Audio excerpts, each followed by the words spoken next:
In this video, I'm going to show you how to use the time synchronous averaging feature in the DT6 to try and remove any frequency that is not a harmonic of the running speed. So the first thing you're going to want to do is place your sensors wherever you want them, and then on the DT6 screen, move the sensors accordingly. So I'm going to move the blue one here and the green one here, okay?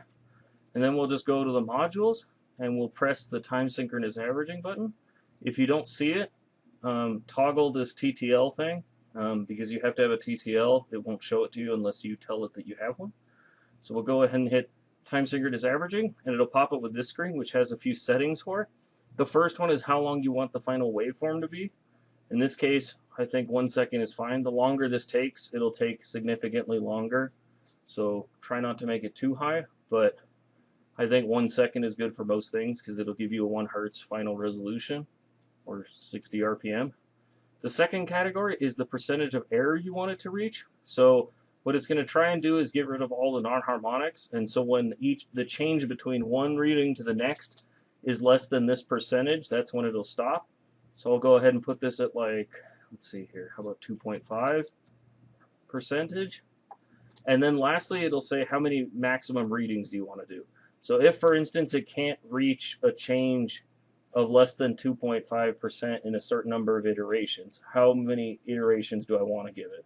So in this case, I'm going to let it do a maximum of 100, which 100 iterations at 1 second apiece is going to be about 100 seconds worth of data time. So after about a minute and a half, this should be done.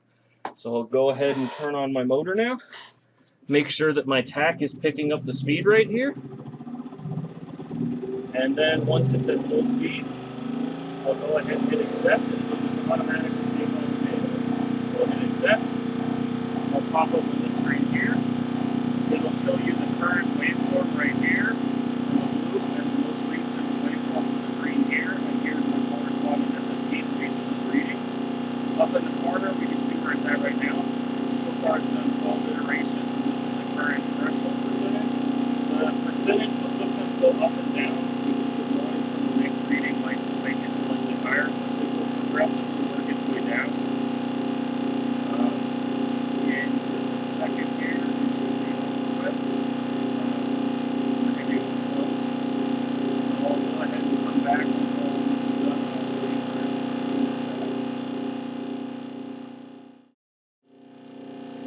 once the time synchronous averaging is done, it'll automatically close that window. You don't have to do anything.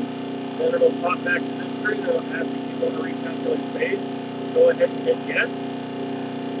And then after that, you should be good to turn on your motor. Go ahead and turn that on.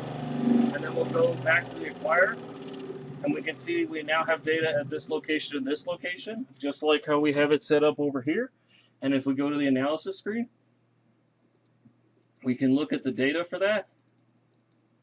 And when we toggle over to that side, we can clearly see that what we're left with is basically just the harmonics and nothing else. So we've gotten rid of most of the noise floor and any peak that didn't happen to line up on a harmonic. So if we go here, we can see all of these frequencies are harmonics.